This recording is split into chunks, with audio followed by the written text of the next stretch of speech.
Welcome back to another story on Infidelity Tales Lab. Before we begin, tell us, where in the world are you watching from?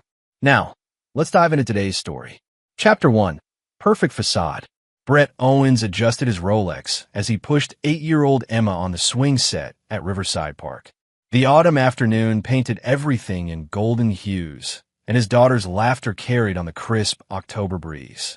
At 42, Brett had built an empire from nothing, starting with a single construction crew and expanding into luxury real estate development across 3 states. His weathered hands and sharp gray eyes told the story of a man who'd clawed his way to the top and never looked back. "Higher, Daddy," Emma squealed, her auburn hair streaming behind her like a banner. She had inherited Kelsey's delicate features, but Brett's fierce determination, even at such a young age. Brett's phone buzzed with another business call, but he ignored it. Saturdays belonged to Emma. It was a rule he'd established when Kelsey started complaining that he worked too much. His wife of 12 years had grown increasingly distant lately, always shopping with her sister Rosa or attending her book club meetings that seemed to run later each week. Brett Owens, he turned to find a woman approaching, mid-30s, blonde, nervous energy radiating from her like heat. She kept glancing around as if someone might be watching. "That's me." Brett's voice carried the authority of someone accustomed to being in control. He slowed Emma's swing with one powerful hand. "I'm Marion Byers. My husband Dan works at the medical center downtown." She paused, wringing her hands. "Look, this is awkward, but your wife approached Dan last week. She offered him $500 to spend an hour alone with your daughter." The world seemed to tilt. Brett's jaw clenched, and Emma looked between the adults, sensing the sudden tension. "What exactly are you saying, Mrs. Byers?" "Dan told me immediately. He was horrified. We have kids too, and—" Marion's voice dropped to a whisper. "He said she was very specific about wanting Emma to trust him, to be comfortable around him. It didn't sit right with either of us." Brett's mind raced through recent conversations with Kelsey. Her insistence that Emma needed to be more social. Her suggestions that Emma spend time with other adults to build confidence. The new photography hobby that required expensive equipment and private sessions. "Where can I reach your husband?" Brett's voice remained steady, but his knuckles had gone white gripping the swing's chain. Marion handed him a business card. "He's at the hospital today, but he gets off at 6. Brett, we're parents too. We couldn't just ignore this." After Marion left, Brett sat on the bench watching Emma play, his mind working like the calculating machine that had made him millions. Every successful project required careful planning, and this situation would be no different. But first, he needed information. "Come on, princess. Let's go get some ice cream." He forced a smile that didn't reach his eyes. That evening, Brett waited until Kelsey was in the shower before accessing her phone. She'd always been careless with passwords, using Emma's birthday for everything. His wife's betrayal unfolded in a digital trail of text messages, photos, and deleted emails he recovered with software from his security company. The messages with Javier Heath started innocuously 6 months ago. Compliments about her appearance at Emma's school events. Suggestions for coffee dates that became lunch meetings, then afternoon encounters at the Riverside Hotel. But the recent messages made Brett's blood turn to ice. "The little girl is perfect. Exactly what we discussed. When can you arrange it?" "Brett travels next week. Emma will be with the babysitter Tuesday. She trusts easily. Payment as discussed. Half now, half after." Brett's hands shook as he scrolled through Javier's responses. This man had been grooming his wife to deliver Emma into a situation that Brett couldn't even fully comprehend without losing his sanity. When Kelsey emerged from the bathroom, humming softly and wrapping her robe around her slim frame, Brett was sitting on their bed, her phone in his hands. "Honey, is everything okay?" She stopped when she saw his expression. "Get dressed, Kelsey. We're going for a drive." "What?" "It's almost 10 o'clock, and Emma's asleep. Emma's coming with us." Brett's voice carried a finality that made Kelsey step back. "You're going to wake her up, tell her we're going to get ice cream, and the 3 of us are going to take a little trip downtown." Something in Brett's tone made Kelsey's face go pale. She opened her mouth to argue, then closed it when she saw the way he was looking at her, like a predator that had cornered its prey. 20 minutes later, they pulled into the parking lot of the downtown police station. Emma slept in her car seat, clutching her stuffed elephant. Kelsey sat rigid in the passenger seat, her breathing shallow. "Brett, please, whatever you think." "Shut up." He turned to face her, and she saw something in his gray eyes that made her blood freeze. "You sold our daughter, Kelsey. You took money to hand her over to a predator."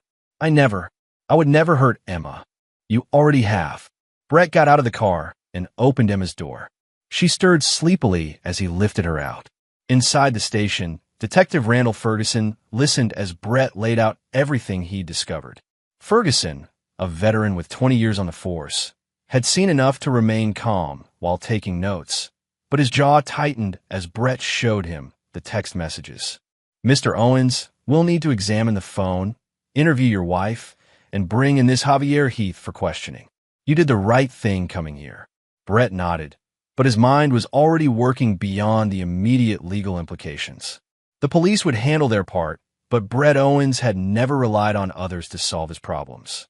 What Detective Ferguson told him next changed everything.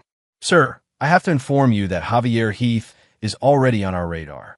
He's been under surveillance for suspected involvement in a network we've been tracking for 8 months. Your wife's communications might be the break we've been looking for." Brett felt something cold and calculating settle in his chest. Kelsey hadn't just betrayed their family. She'd unwittingly connected him to something much larger. And that gave him options he hadn't considered. As they drove home in silence, Emma sleeping peacefully in the back seat and Kelsey staring out the window with tears streaming down her face, Brett began planning. The legal system would take its course, but justice and revenge were two different things entirely. By the time they reached their house, Brett had already decided that both Kelsey and Javier Heath would pay a price that went far beyond anything the courts could impose. Chapter 2. Gathering Ammunition. The next morning dawned gray and cold, matching Brett's mood as he sat in his home office reviewing security footage from his construction sites. He'd built his reputation on being thorough, and now that same methodical approach would serve a different purpose entirely. Emma was at school, unaware that her world had shifted overnight. Brett had explained to her that Mommy wasn't feeling well and needed a rest, which wasn't entirely untrue. Kelsey had locked herself in the guest bedroom after Brett calmly informed her that she would not be leaving the house until further notice. "Javier Heath," Brett muttered, studying the man's social media profiles on his computer screen. 38 years old, divorced, worked as a medical equipment sales representative. His LinkedIn showed a successful career, charity work, and a bright smile that probably charmed parents at school functions. Brett's phone rang. "Detective Ferguson." "Mr. Owens, we've arrested Heath." He lawyered up immediately, but we found some interesting items during our search warrant execution. "However, I need to tell you something about your wife's involvement." "I'm listening." "She's not just a victim here. The communications suggest she was actively recruiting for Heath's operation. Your daughter wasn't going to be his first target." The words hit Brett like a physical blow, but his voice remained steady. "How many others?" "We're still investigating, but it appears your wife received payments for at least 3 previous introductions over the past year. Parents who trusted her judgment about babysitters and tutors." After hanging up, Brett sat in his leather chair, staring out at the manicured lawn that Kelsey had insisted on hiring a service to maintain. She'd always been good at creating perfect surfaces while hiding right underneath. His private investigator, Isaac Moore, called an hour later.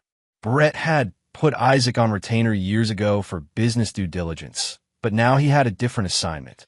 "Brett, I've got what you asked for.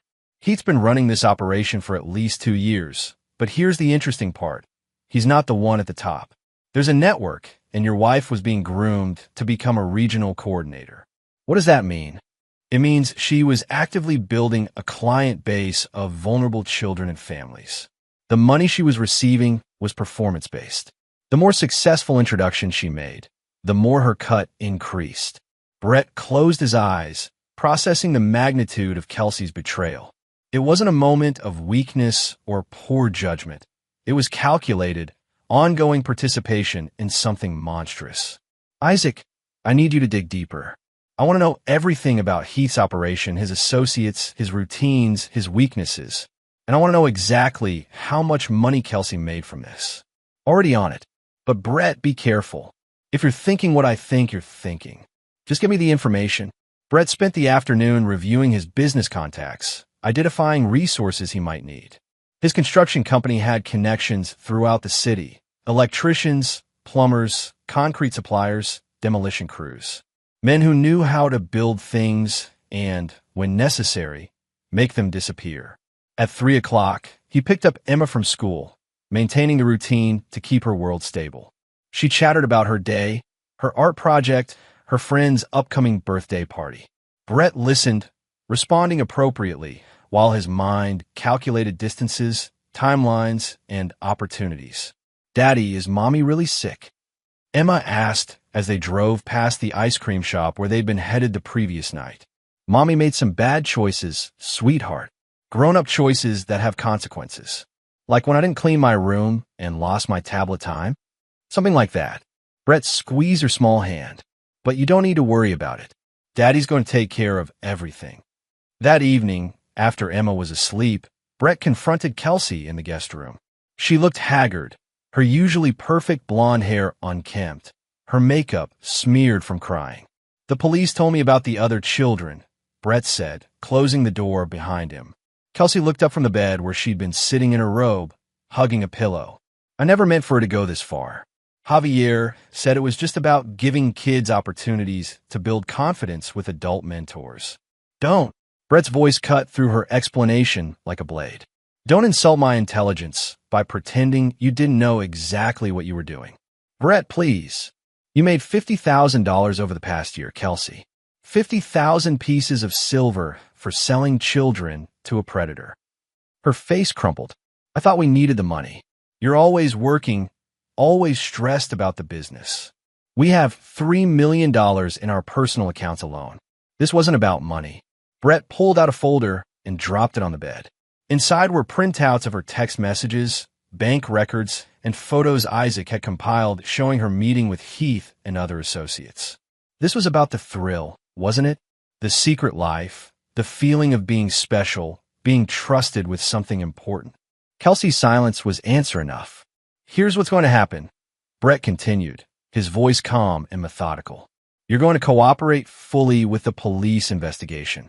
You're going to provide every detail about Heath's operation and everyone involved. And then you're going to disappear." "What do you mean?" "I mean you're going to leave town, change your name, and never contact Emma or me again.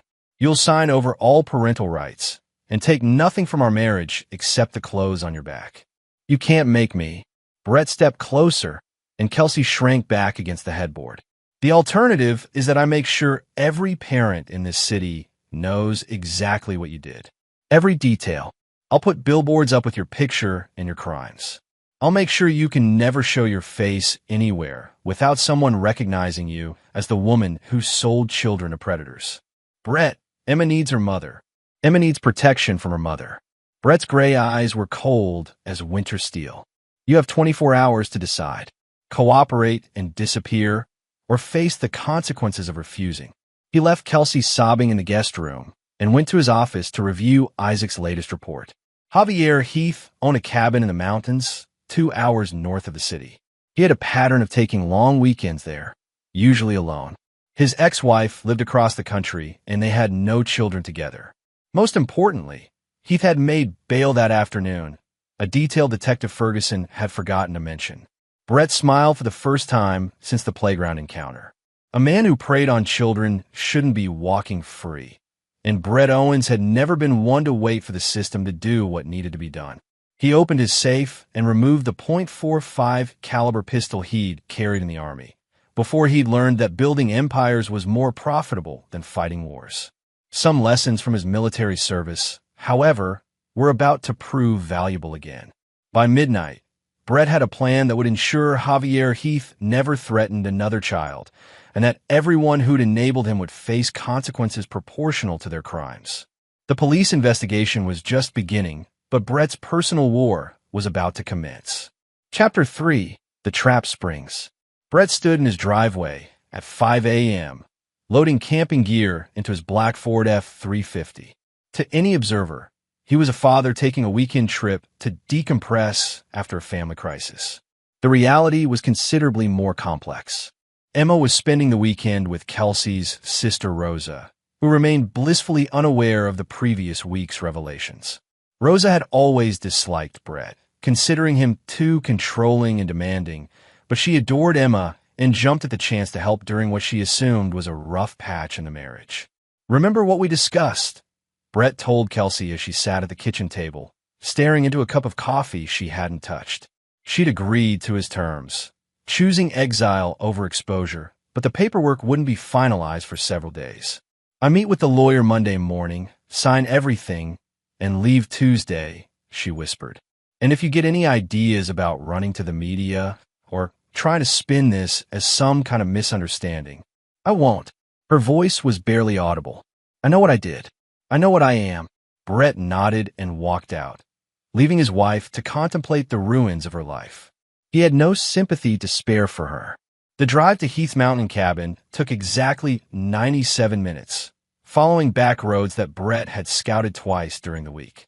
Isaac's surveillance had confirmed that Heath arrived Friday evening and typically stayed until Sunday afternoon, using the isolation to conduct video calls with associates who believed he was simply conducting business from a remote location. Heath had no idea that Brett knew about the cabin, or that his bail conditions prohibiting internet access and contact with minors were about to become irrelevant. The cabin sat on 50 acres of wooded property, accessible only by a private dirt road. Heath's silver BMW was parked outside, and smoke rose from the chimney into the cold morning air. Brett parked his truck a quarter-mile away, hidden behind a stand of pine trees, and checked his equipment one final time. He moved through the forest with the silent efficiency he'd learned during 3 tours in Afghanistan. Approaching the cabin from the rear, where thick evergreens provided cover to within 20 yards of the structure. Through the kitchen window, he could see Heath making coffee, wearing a robe and looking relaxed despite being out on bail for child endangerment charges. Brett waited. Patience had always been his strongest weapon in business negotiations, and this situation required the same methodical approach. At 10 a.m., Heath's phone rang. From his position, Brett could hear parts of the conversation through the thin cabin walls. "No, I told you. We need to lay low until this blows over."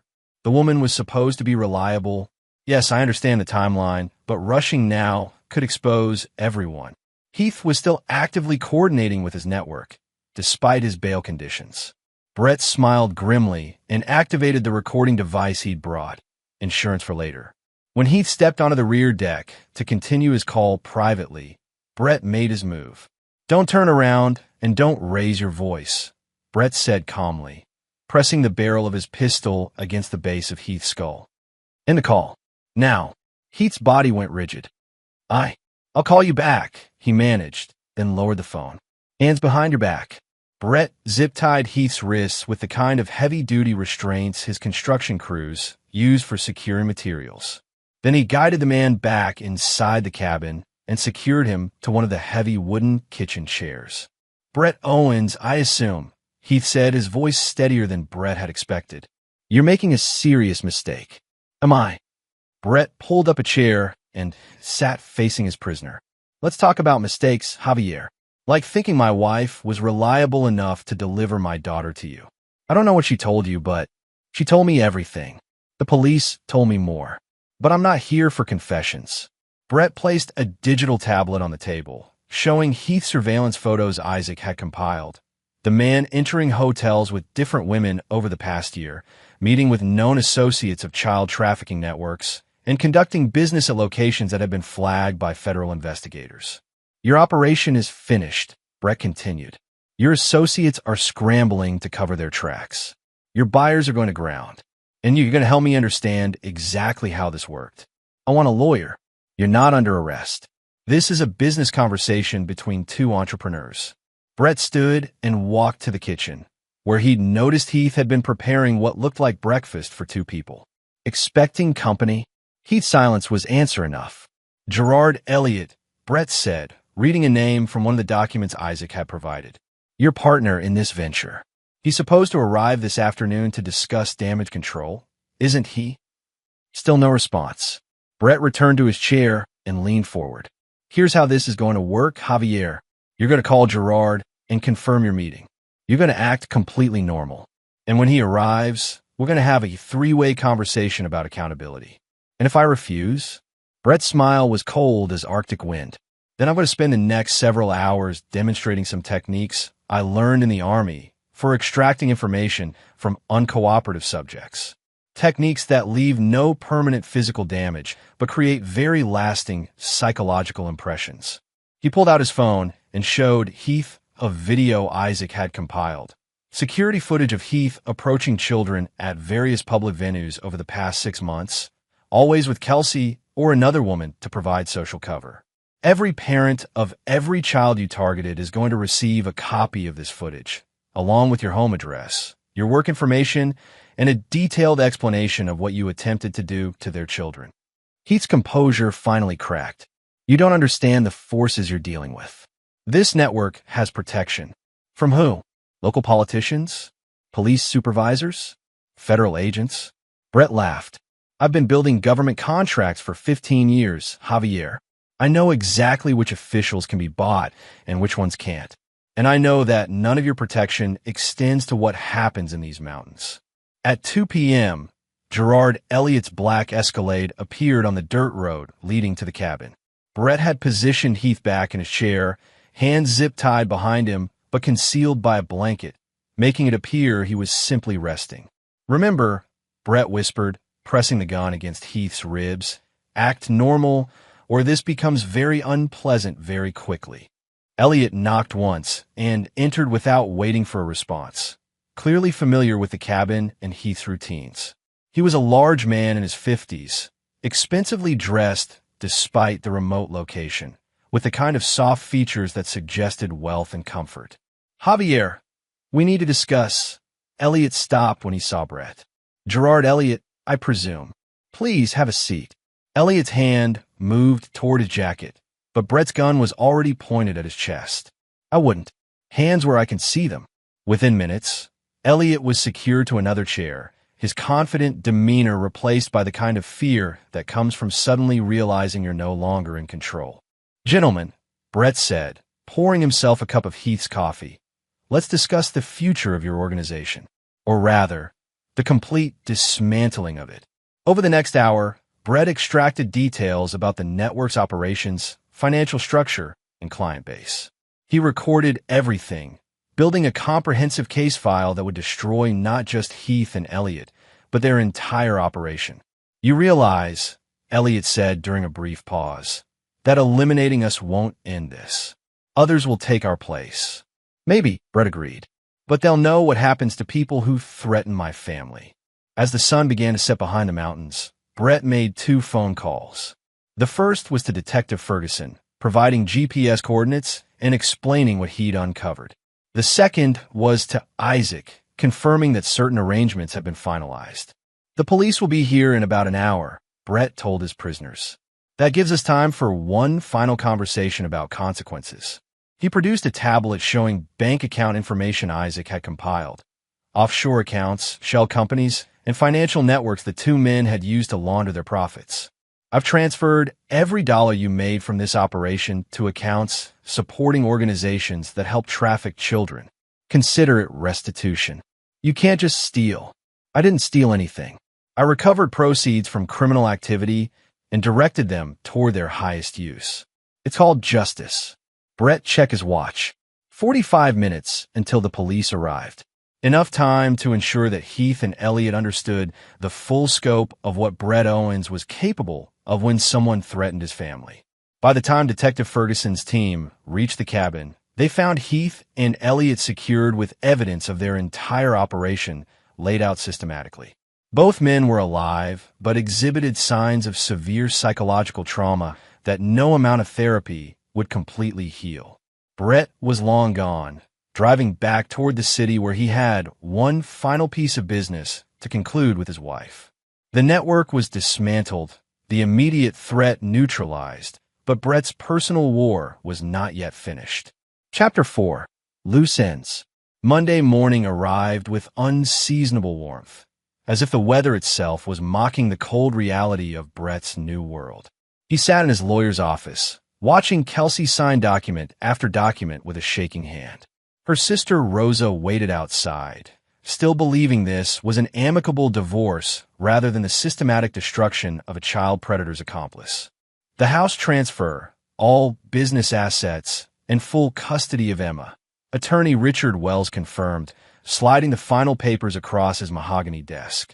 Mrs. Owens retains nothing except her personal effects and the $5,000 we discussed for relocation expenses.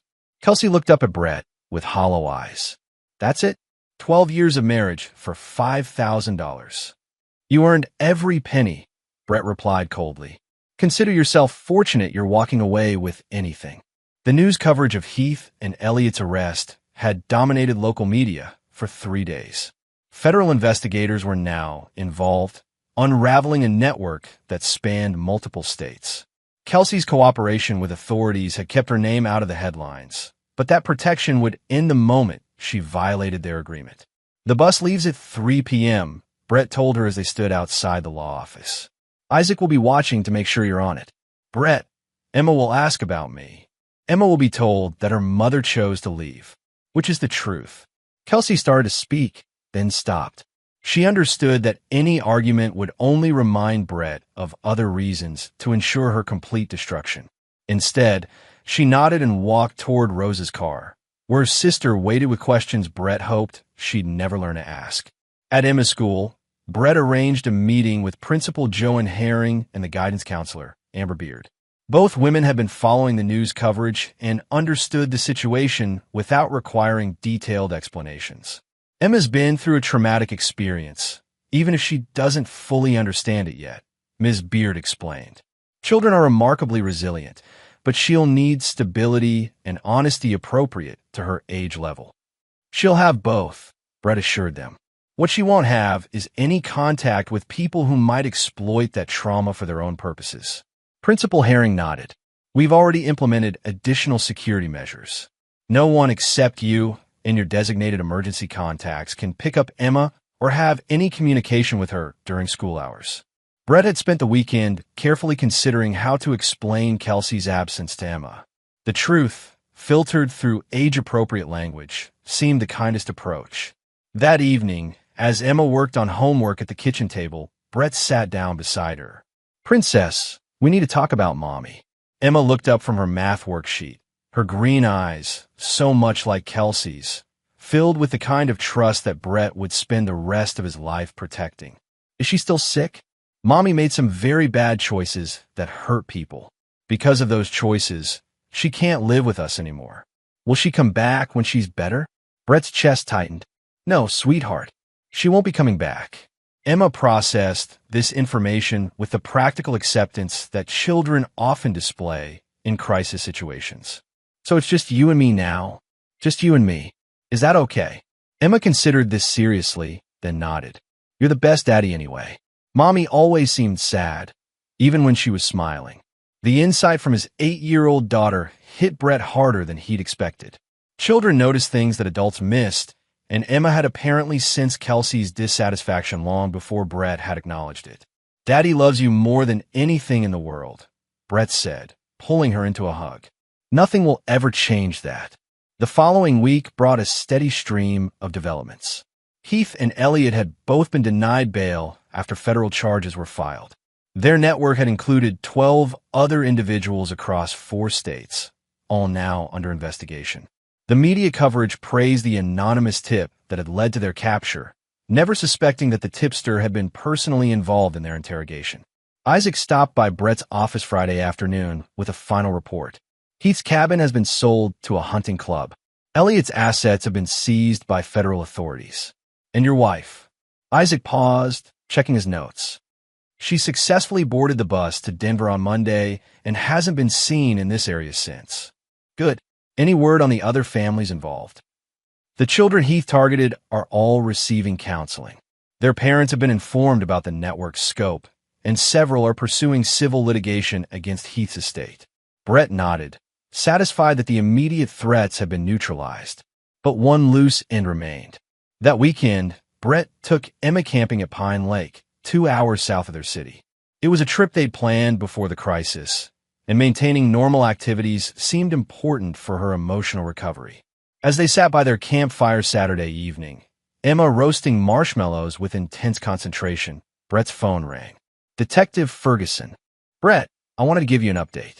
Heath provided information about a federal operation targeting child trafficking networks. His cooperation might reduce his sentence significantly. Brett's jaw tightened. What kind of reduction? Potentially 15 years instead of life without parole. That's unacceptable. I understand your frustration, but no, detective, you don't understand. That man orchestrated the exploitation of children. My wife helped him target my daughter. 15 years isn't justice. After ending the call, Brett stared into the fire, considering options. The legal system had provided partial satisfaction, but true justice required a more personal touch. Emma had fallen asleep in her camp chair, exhausted from a day of hiking and fishing. Brett carried her into their tent, tucking her sleeping bag around her small form. She looked so innocent, so trusting, that the thought of what might have happened if he hadn't discovered Heath's plan made his hands shake with rage. He stepped back outside and called a number he'd hoped never to use again. Frank Erickson speaking. Frank, it's Brett Owens. A pause. Frank had served under Brett in Afghanistan, where they developed the kind of bond that forms between soldiers who depend on each other for survival. Frank now worked private security contracts, the kind of work that didn't appear on official records. Jesus, Brett. I heard about the situation on the news. How's Emma? She's safe. But the man who targeted her is going to get a reduced sentence for cooperation. Another pause, longer this time. I see. What do you need? A conversation. In person. Can you meet me Tuesday? I'll be there. Brett ended the call and returned to watching the fire burn down to embers. Justice delayed was justice denied, and Brett Owens had never been patient with systems that failed to deliver appropriate consequences. By Tuesday, he would have a plan to ensure that Javier Heath never threatened another child, regardless of what deals he might make with federal prosecutors. Some lessons from the Army had never left him, and some enemies didn't deserve the protection of civilized society. Chapter 5. Federal Complications. Tuesday morning brought unexpected developments that would test Brett's carefully laid plans. He was reviewing construction schedules in his office when Detective Ferguson called with news that changed everything. Brett, we have a problem. Heath's been moved to federal custody at an undisclosed location. The trafficking investigation has expanded beyond anything we initially understood. Brett set down his coffee, instantly alert. What does that mean for the local charges? They're being absorbed into a federal case involving multiple agencies. FBI, Homeland Security, U.S. Marshals. Heath isn't just cooperating. He's become a protected witness. The implications hit Brett immediately. Federal protection meant Heath would be isolated from any form of personal justice, potentially relocated with a new identity if his testimony proved valuable enough. Detective, that man was hours away from assaulting my daughter. I understand your frustration, but this is bigger than what happened to your family. Heath's information has already led to arrests in 3 other states. After hanging up, Brett sat in his leather chair, calculating options. Federal protection wasn't impenetrable, but it required resources and connections beyond what most civilians could access. Fortunately, Brett Owens wasn't most civilians. Frank Erickson arrived at Brett's office an hour later, looking every inch the professional soldier despite wearing civilian clothes. At 45, Frank retained the lean build and alert eyes that had made him one of Brett's most reliable subordinates in Afghanistan. You look like hell, Frank observed, settling into the chair across from Brett's desk. I feel worse than I look. What do you know about federal witness protection protocols? Frank's expression grew serious. More than I should. What? Brett explained the situation, watching Frank's face harden as the details emerged. Frank had 2 daughters of his own, ages 10 and 12. Protected witness, Frank said when Brett finished. That complicates things significantly, but not impossibly. Nothing's impossible, but it would require resources, timing, and considerable risk. Brett leaned forward. Name your price. It's not about money, Brett. We served together. I owe you my life from that IED incident in Kandahar. But this could bring federal heat down on both of us for the rest of our lives. And if it was one of your daughters Heath had targeted? Frank was quiet for a long moment, staring out the window at the construction cranes dotting the city skyline. Federal facilities have vulnerabilities. Prisoner transport has weak points. Even protected witnesses occasionally have accidents. I'm listening. Give me 48 hours to make some calls. I still have contacts and agencies that might be relevant to this situation. After Frank left, Brett spent the afternoon reviewing financial records, preparing to liquidate assets if necessary. Some goals justified any cost, and ensuring Heath never threatened another child was worth sacrificing everything Brett had built. That evening, Emma sat at the kitchen table working on a school project about family history. She'd asked pointed questions about why there were no recent photos of Kelsey in the house, accepting Brett's explanation that some pictures made him sad right now. Daddy, Ashley's mom wants to know if you'd like to join their book club, Emma said, gluing construction paper on a poster board. Brett looked up from his laptop. Ashley was Emma's best friend, and her mother, Nikki Buckley, was a pediatric nurse who'd been divorced for 3 years. Emma had mentioned her several times recently. What kind of books do they read? Boring grown-up books, probably. But Ashley says there's wine and cheese, and her mom thinks you're handsome. Emma Grace Owens, did you just try to set me up on a date? Emma giggled. Maybe. Ashley says her mom gets lonely sometimes, and you're lonely too even though you try to hide it. The insight from his 8-year-old daughter was both touching and unsettling. Brett had focused so intensely on business and revenge that he hadn't considered how his emotional state might be affecting Emma. Tell Ashley's mom that I appreciate the invitation, but Daddy has some work things to finish first. Ashley says her mom is very pretty and makes good cookies. I'm sure she does, Princess. Wednesday brought news that tested Brett's patience further. Isaac called with an update on Heath's federal status. He's been moved again, this time to a facility in Virginia. The FBI has him in deep protection while they build cases against his network associates. Word is he's providing information about international connections. International. Apparently Heath's operation was connected to trafficking networks in Eastern Europe. His cooperation could dismantle organizations that have been operating for decades. Brett understood the federal perspective. Heath's information could save hundreds of children from exploitation. But understanding didn't equal acceptance, and it certainly didn't satisfy Brett's need for personal justice. Frank called that afternoon with an update that shifted the entire dynamic. I've been making inquiries, Frank said.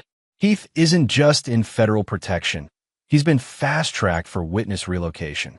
If his testimony proves valuable enough, he could be out of prison in 5 to 7 years with a completely new identity. That's unacceptable. There's more. My contact at the U.S. Marshal Service says Heath has been asking about your family's current status. Specifically, he's been inquiring about Emma's school, your address, and your business locations. Brett's blood turned cold. Why would a protected witness need that information? Exactly what I asked. The official answer is that Heath is concerned about potential retaliation affecting his cooperation. The unofficial answer is more troubling, which is, Heath's attorney is suggesting that your confrontation at his cabin constituted illegal detention and assault. He's building a case that you're an ongoing threat to his safety. Brett gripped his phone tighter. So he's trying to claim victim status, while simultaneously positioning himself for maximum federal protection. It's a smart legal strategy, assuming his goal is avoiding real consequences for his actions. After ending the call, Brett sat in his office, staring at the photo of Emma on his desk. Heath wasn't just escaping justice. He was using the system to ensure his protection while maintaining interest in Brett's family. That level of calculated manipulation confirmed Brett's assessment.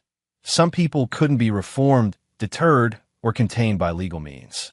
They could only be eliminated. By Thursday evening, Brett had made his decision. Frank's contacts had provided enough information about Heath's protection protocols to develop a workable plan. It would require significant resources, careful timing, and accepting the possibility of life-changing consequences. But as Brett tucked Emma into bed and listened to her prayers, he knew that some risks were worth taking. His daughter deserved to grow up in a world where predators faced real consequences for their actions. "Daddy," Emma said as he turned off her bedroom light, "Ashley's mom is coming to my school play next week. She said she hopes you'll be there too." "I'll be there, princess. I wouldn't miss it. Promise?" Brett kissed her forehead. "Promise."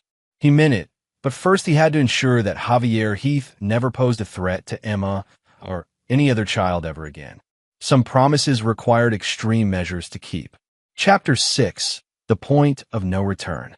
The federal courthouse in Virginia looked imposing against the gray October sky as Brett sat in his rental car across the street, watching U.S. Marshals escort prisoners to various hearings. Frank sat beside him, studying the building's security through high-powered binoculars. "Third floor, East Wing," Frank said quietly. "That's where they're holding Heath for his testimony sessions." Brett checked his watch. "How long until the next transport?" 2 hours. He'll be moved back to the detention facility at exactly 3 p.m. Same route they've used for the past week. They've been conducting surveillance for 3 days, identifying patterns in federal security protocols. Frank's contacts had provided inside information about Heath's schedule, including the detail that most interested Brett. Heath's transport was vulnerable during a specific 2-minute window on the route back to detention. "You sure about this?" Frank asked, lowering the binoculars. "Once we move, there's no going back. Federal agents don't forget, and they don't forgive." Brett thought about Emma's school play tomorrow evening, about her innocent trust that Daddy would always protect her, about the life she deserved to live without looking over her shoulder for predators who'd escaped justice. "I'm sure." At 2:45 p.m., they moved to their predetermined position, a construction zone where Frank's connections had arranged for legitimate roadwork that would provide cover for what was about to happen. Brett's construction company had worked federal contracts before. His crews knew how to coordinate with law enforcement for traffic control. The transport van appeared exactly on schedule, following the same route it had used all week. 2 U.S. Marshals in the front, Heath and another prisoner in the rear compartment. No chase car, because this was supposed to be a routine movement between secure facilities. Frank's improvised explosive device, small, precise, designed to disable rather than destroy, detonated under the van's front axle. The vehicle lurched to a stop, steam rising from the damaged engine compartment. Brett and Frank approached from opposite sides, wearing construction workers' safety vests and hard hats that made them invisible in the work zone. The marshals were already calling for backup and medical assistance, focused on the mechanical failure they assumed had occurred. "Need assistance, officers?" Brett called out, jogging toward the van with a concerned expression. "Stay back, sir. Federal transport. I'm a contractor working this zone. We've got medical equipment and tools if you need them." The distraction lasted exactly long enough for Frank to access the rear compartment through techniques he'd learned during specialized military training. Heath was unconscious from the impact, making the extraction considerably easier than Brett had anticipated. 7 minutes later, Heath was secured in the back of Brett's truck, still unconscious but breathing. The marshals were dealing with backup units and investigators trying to determine if the mechanical failure was sabotage or coincidence. By the time federal agents realized Heath was missing, Brett and Frank were already 50 miles away, heading toward a location Frank had prepared for exactly this contingency. The abandoned mining facility in West Virginia had been closed for 15 years, its underground passages extending miles into the mountain. Frank had used similar locations for training exercises with private military contractors, places where sound didn't carry and satellite surveillance couldn't penetrate. Heath regained consciousness as they were carrying him into the mine's main shaft. The look of recognition in his eyes when he saw Brett was satisfying in a way that no federal conviction could have provided. "This is kidnapping of a federal witness," Heath said, his voice echoing off the stone walls. "You'll both face life sentences, assuming anyone finds you," Frank replied, securing Heath to a chair they'd positioned in one of the larger chambers. Brett pulled out a folding table and arranged the documents Isaac had compiled, evidence of Heath's crimes that went far beyond what federal investigators had uncovered. Financial records showing payments to corrupt officials, photographs of victims from multiple states, communications with international trafficking networks. "Let's discuss accountability," Brett said, sitting across from Heath in the underground chamber. "You're going to receive a reduced sentence for cooperation. 5 to 7 years for orchestrating the exploitation of dozens of children. I provided valuable intelligence. You provided information to save yourself while continuing to gap." Brett slid a tablet across the table showing surveillance footage Frank's contact had obtained. Heath during federal debriefing sessions, asking detailed questions about the families he'd targeted, ostensibly to help investigators, but actually to satisfy his own continued obsession. Even in federal protection, you couldn't stop thinking about the children you'd missed. Heath's silence confirmed Brett's assessment. "Frank, show him what we found in his protected witness housing."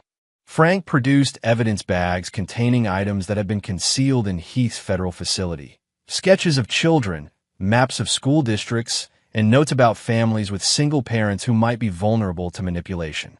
"You were planning to resume operations after your testimony was complete," Brett continued. "New identity, new location, same victims. You can't prove. I don't need to prove anything.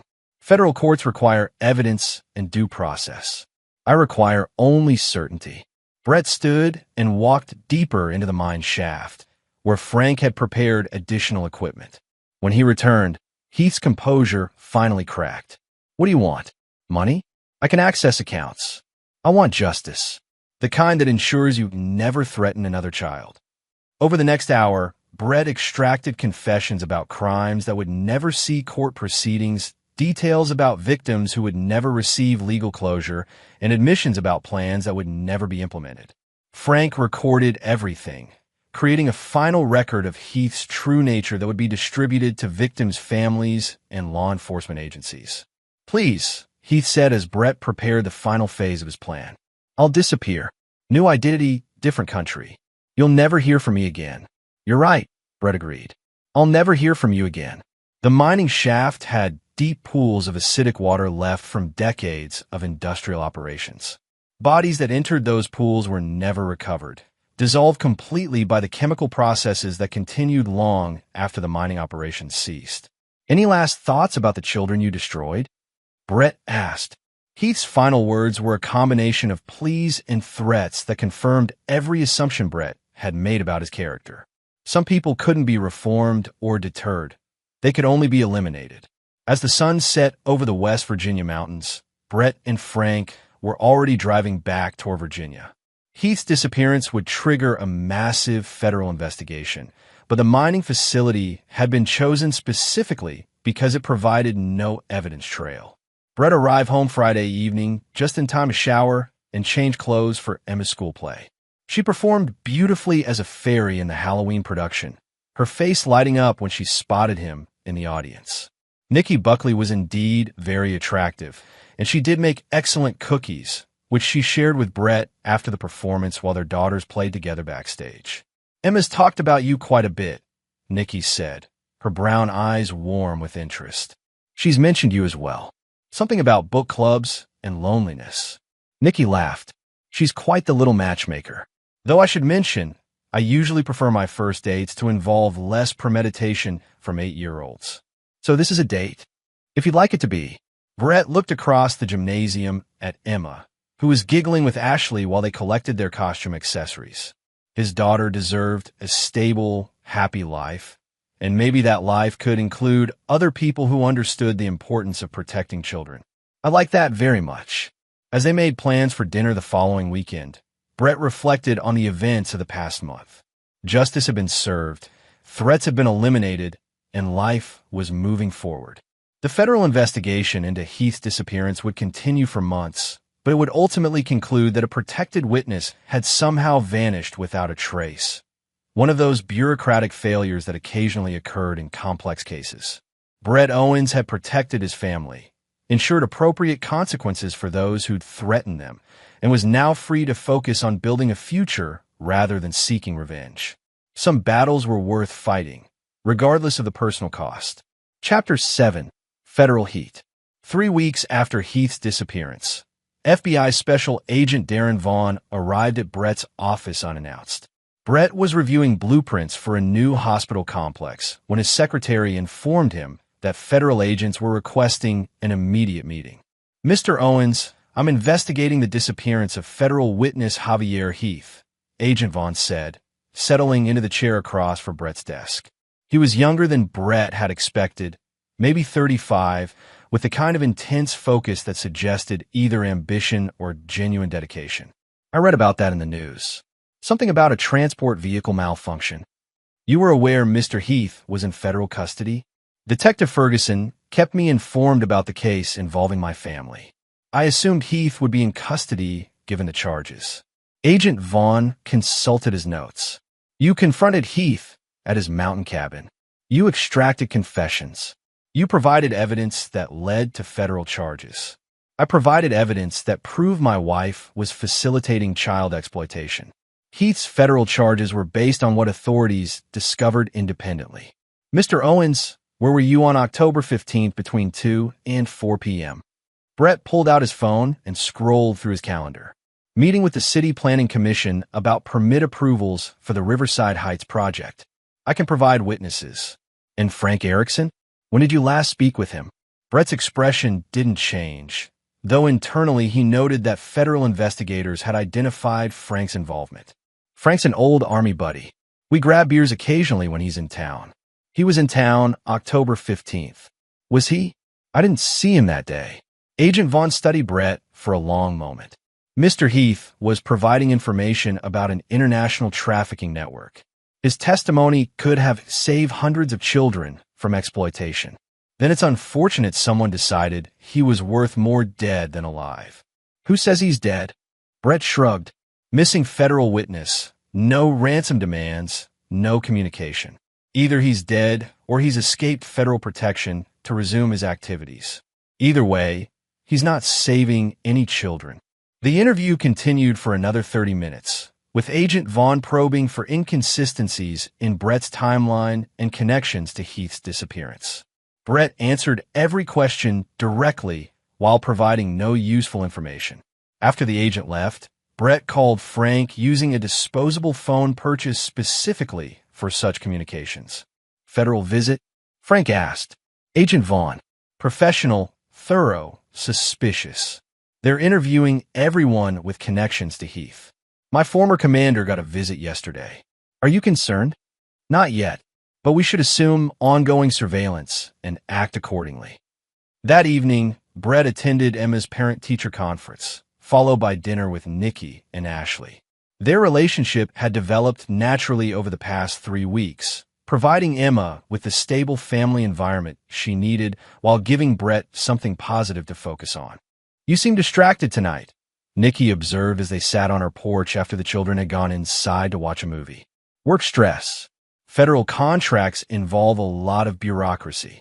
Nikki studied his face in the porch light. "Brett, I work with traumatized children every day at the hospital.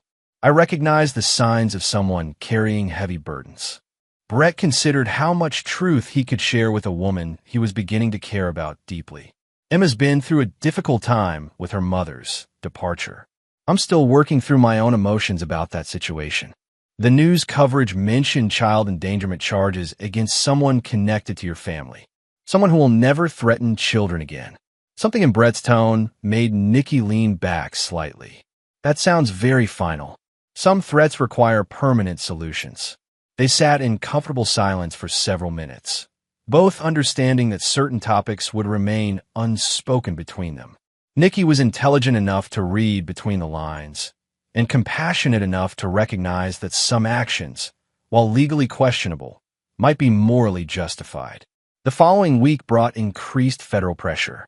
Agent Vaughn returned with additional questions, this time accompanied by a federal prosecutor who outlined potential charges for obstruction of justice and conspiracy to interfere with federal investigations.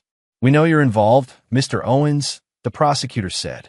"Heath's disappearance required planning, resources, and inside information about federal security protocols. That points to someone with military experience and significant financial resources." It also points to dozens of other potential suspects, Brett replied calmly. Heath victimized children across multiple states. Any parent whose child was targeted would have motivation to ensure he faced appropriate consequences. Are you suggesting vigilante justice? I'm suggesting that when the legal system fails to protect children adequately, parents might seek alternative solutions. Agent Vaughn leaned forward. The legal system was working. Heath was cooperating fully with federal investigators. Heath was manipulating federal investigators while planning to resume his activities under a new identity. His cooperation was calculated self-interest, not genuine reform. The accusation hung in the air between them. Brett had no way to prove his claim without revealing how he'd obtained the information, but the federal agents couldn't disprove it without acknowledging gaps in their own investigation. After they left, Brett spent the afternoon reviewing security for his home and business. Federal surveillance was sophisticated, but it wasn't impenetrable. If they intended to build a case against him, he needed to ensure they found nothing useful. That weekend, Brett took Emma and Ashley to the state fair, maintaining normal activities while federal agents observed from a distance. Nikki joined them for the evening fireworks display, creating the appearance of an ordinary blended family enjoying simple pleasures. "Daddy, why are those men following us?" Emma asked as they walked toward the car. Brett looked back to see Agent Vaughn and his partner attempting to blend in with the crowd. Sometimes adults have to watch other adults for work reasons. Like when you have to watch Ashley's little brother at the playground. That seems boring. Very boring, princess. As they drove home, Brett noticed the surveillance vehicle maintaining careful distance behind them. Federal agents were skilled, but Brett had learned counter-surveillance techniques during his military service that remained effective against domestic law enforcement. By the following Tuesday, Brett had identified patterns in the federal surveillance that would allow him to move freely when necessary. More importantly, he'd received information from Isaac that changed the entire dynamic of the federal investigation. "They've lost interest in Heath," Isaac reported during their weekly meeting. New intelligence suggests he was eliminated by associates who considered him a liability rather than by victims seeking revenge. What kind of intelligence? Communications intercepted from Eastern European trafficking networks. Apparently, Heath's cooperation exposed operations worth hundreds of millions of dollars. His former partners had more motivation to eliminate him than any domestic victims. Brett smiled grimly. Frank's military contact had apparently planted evidence suggesting international involvement in Heath's disappearance, directing federal attention away from domestic suspects. "Agent Vaughn still considers you a person of interest," Isaac continued, "but the investigation is shifting focus toward international organized crime. How long before I'm cleared? Federal bureaucracy moves slowly, but you should see reduced surveillance within a month. They can't justify continued resources on domestic suspects when international evidence suggests otherwise." That evening, Brett sat on his back deck, watching Emma and Ashley play in the yard while Nikki prepared dinner in his kitchen. The domestic scene felt both natural and surreal after the violence of the past month. "Everything okay?" Nikki asked, bringing him a beer and settling into the chair beside him. "Getting better. Work complications are resolving themselves." "Good. Emma needs stability right now. And frankly, so do you." Brett reached over and took her hand. "What we're building here, it's important to me. It's important to all of us." As the sun set behind the trees, Brett reflected on the changes in his life. Justice had been served, federal heat was diminishing, and he was building something positive with a woman who understood that protecting children sometimes required difficult choices.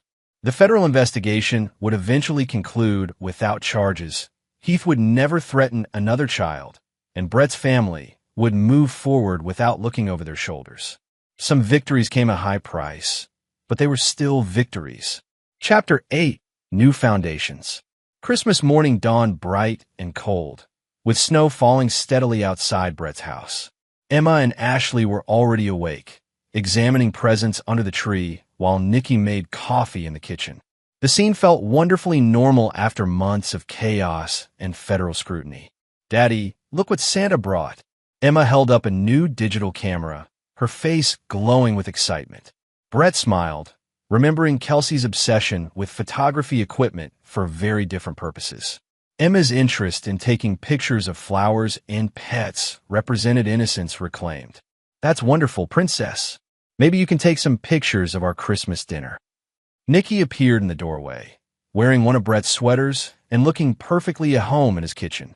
They've been officially living together for 2 months, and the arrangement benefited everyone involved. Emma had a stable maternal figure. Ashley had a father presence she'd never known, and Brett had found unexpected happiness with a woman who understood his priorities. Agent Vaughn called yesterday. Nikki mentioned quietly while the girls were distracted with their gifts. Brett looked up sharply. "Why would he call you?" "Routine follow-up. He wanted to confirm that you were with me on certain dates when federal witnesses were being interviewed. And I confirmed that you've been focused entirely on family and work since we started dating. Nothing about international travel or mysterious activities."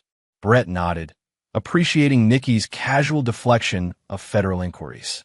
She'd never asked direct questions about Heath's disappearance, but her medical background had given her insight into trauma responses and the lengths parents might go to protect their children. The doorbell rang, interrupting his thoughts. Brett answered to find Isaac Moore standing on his porch, looking uncharacteristically nervous. "Sorry to interrupt Christmas, but we need to talk." Brett stepped outside, closing the door behind him.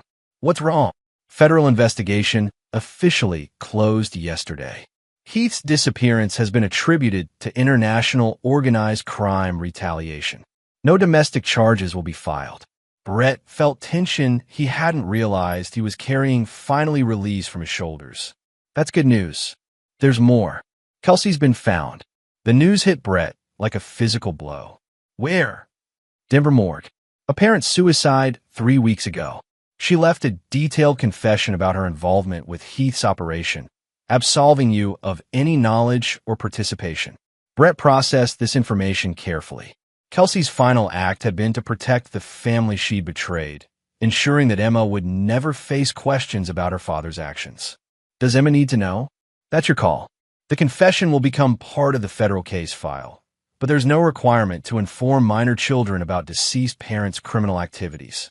Brett looked through the window at Emma, who was showing Ashley how to adjust the camera settings. His daughter had adapted well to life without her mother, and introducing new trauma seemed unnecessarily cruel. "I'll tell her when she's older. For now, Mommy went away and isn't coming back." Isaac nodded and handed Brett an envelope. "Kelsey's final letter, addressed to you personally." After Isaac left, Brett sat in his truck reading Kelsey's handwritten confession. She detailed her involvement with Heath's network, her recruitment of other families, and her gradual realization that she'd become something monstrous.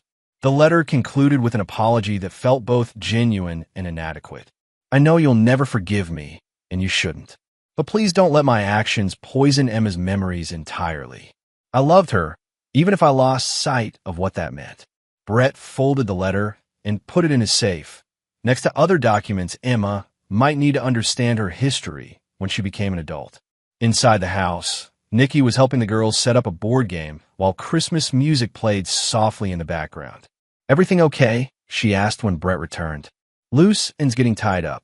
That afternoon, Brett called Frank to share the news about the federal investigation's conclusion.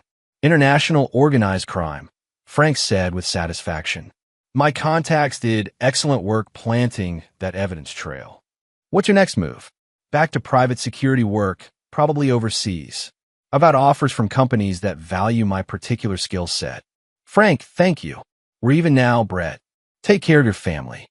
New Year's Eve found Brett and Nikki hosting a small party for neighbors and friends. Emma and Ashley served as co-hostesses, taking their responsibilities seriously while enjoying the adult attention. "This time last year, I never imagined my life would look like this," Nikki confided as they watched midnight fireworks from the back deck. "Good different or bad different?" "Wonderful different. Emma's given Ashley the sister she always wanted, and you've given me something I thought I'd never find again." Brett pulled her closer, marveling at how much his life had changed in 12 months. The previous New Year's Eve, he'd been focused on business expansion while his wife plotted to sell their daughter to a predator. Now he was building a legitimate family with a woman who shared his values about protecting children. "I have something for you," Nikki said, producing a small wrap box. Inside was a simple gold band engraved with coordinates, the latitude and longitude of the playground where they'd first met at Emma's school event. "Nikki, I'm not proposing," she said quickly, "but I wanted you to have something that represents new beginnings. Places where good things start." Brett slipped the ring onto his right hand, touched by the gesture's symbolism. "I love you. I love you too. All of you, including the parts you think are too dark to share." As winter gave way to spring, Brett's life settled into comfortable patterns. His construction company continued expanding, with new federal contracts proving that his reputation remained intact despite the Heath investigation. Emma thrived in school, her natural intelligence complemented by the emotional stability Nikki provided. Ashley integrated seamlessly into their family structure, calling Brett Dad within 6 months of their parents' relationship beginning. The anniversary of Heath's disappearance passed without media coverage or federal attention. The case had been officially resolved, filed away with thousands of other crimes attributed to international organized crime networks. Brett occasionally thought about the abandoned mining facility in West Virginia, where justice had been served outside the boundaries of legal systems. He felt no remorse for Heath's fate, only satisfaction that a predator would never threaten another child. Some actions couldn't be undone, but they also didn't require justification. Protecting innocent children from exploitation was a moral imperative that transcended legal technicalities. On Emma's 9th birthday, as Brett watched her blow out candles surrounded by friends and the family they'd built together, he reflected on the choices that had brought them to this moment. The price of justice had been high, but the alternative, allowing Heath to escape consequences and potentially harm other children, had been unacceptable. Brett Owens had protected his family, eliminated threats to their safety, and built something beautiful from the ruins of betrayal. Some victories were worth any cost. Chapter 9. Legacy Secured. 2 years later, Brett stood in the maternity ward of St. Mary's Hospital, holding his newborn son through the nursery window. James Brett Owens had arrived 3 hours earlier, completing the family that had grown from tragedy and violence into something genuinely beautiful. "He looks like you," Nikki said from her hospital bed, exhausted but radiant. "Poor kid," Brett replied, though his voice carried pure joy. Emma and Ashley pressed their faces against the nursery window, comparing their new brother to other babies and declaring him obviously superior in every measurable category. "Daddy, when can we take him home?" Emma asked. "Tomorrow, princess. Then you and Ashley get to be the best big sisters in the world." The girls beamed with pride at their elevated status, already planning the ways they would spoil and protect their baby brother. As Brett held his son for the first time, he thought about the legacy he was building. James would grow up in a world where predators faced real consequences for their actions, where family meant protection and loyalty, and where justice wasn't confined to court proceedings. Dr. Nikki Owens had officially become Mrs. Owens 6 months earlier in a small ceremony attended by friends and extended family. Isaac Moore had served as Brett's best man, while Emma and Ashley shared maid of honor duties. The wedding marked not just a union between two adults, but the formal recognition of a family that had been functioning as one for over a year. "I have news," Isaac said when he arrived to visit the new baby that afternoon. Brett looked up from feeding James's bottle. "Good news or complicated news? Depends on your perspective. Gerard Elliott died in federal prison last week. Apparent heart attack, though prison medical care isn't known for thorough autopsies."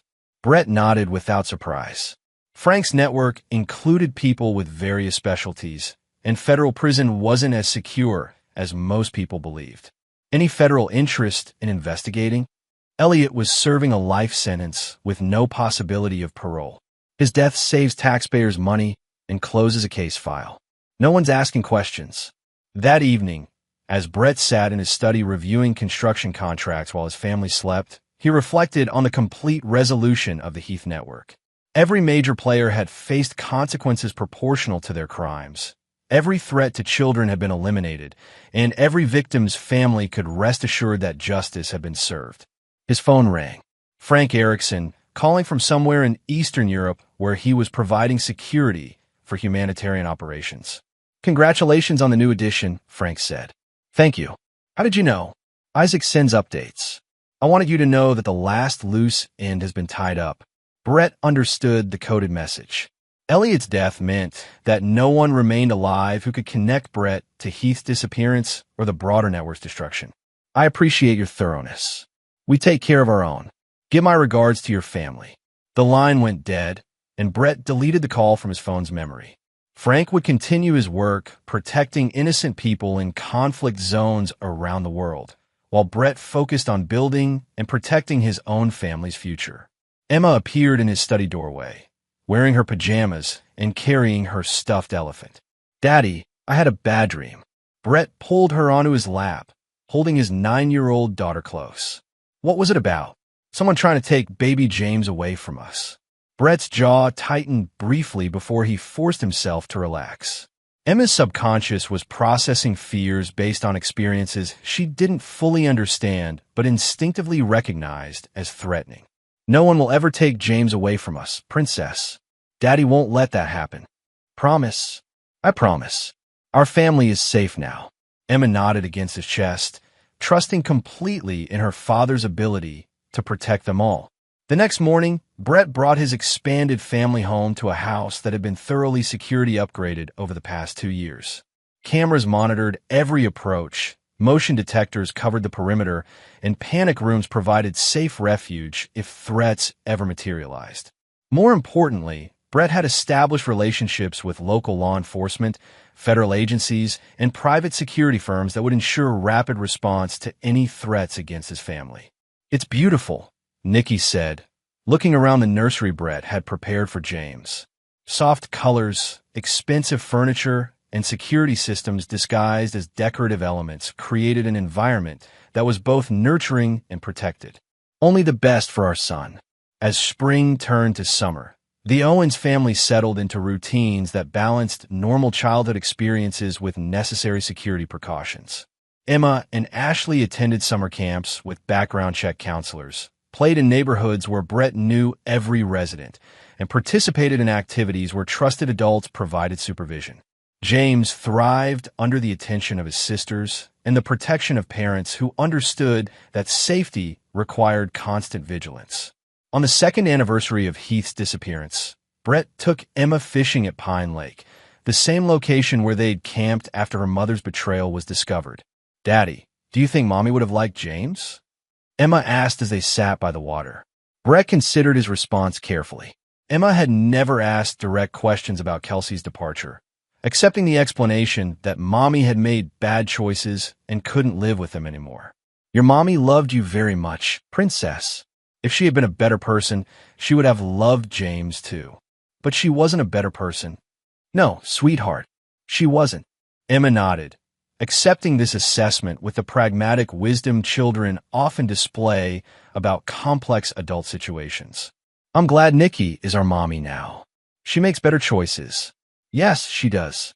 That evening, as Brett put James down for the night, while Nikki helped the girls with homework, he reflected on the family he'd built from the ashes of betrayal.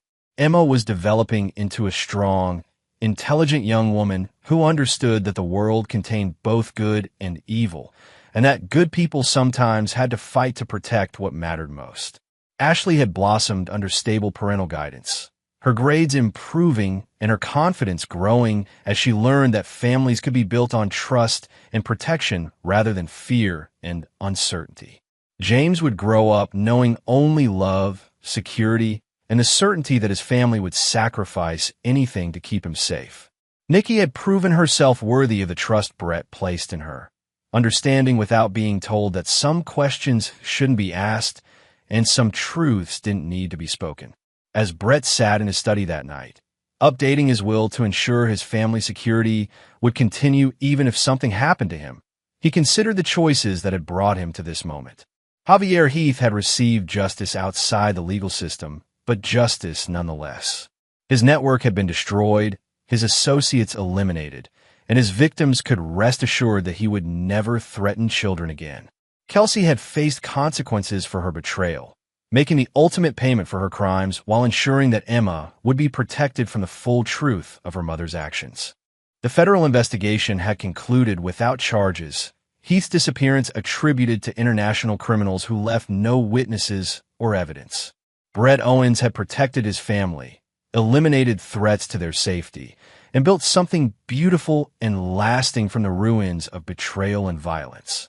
Some victories required extreme measures, but they were still victories. His children would grow up safe, loved, and protected by a father who understood that some lines should never be crossed, and that those who crossed them anyway faced consequences that transcended legal boundaries.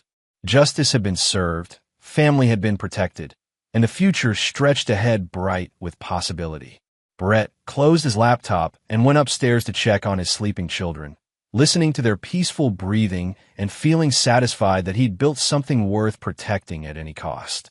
In the end, that's what mattered most: family, loyalty, and the willingness to do whatever was necessary to protect innocent children from those who would harm them. Some lessons were worth teaching, regardless of the personal price. And some fathers would pay any price to ensure their children's safety and future happiness. Brett Owens was one of those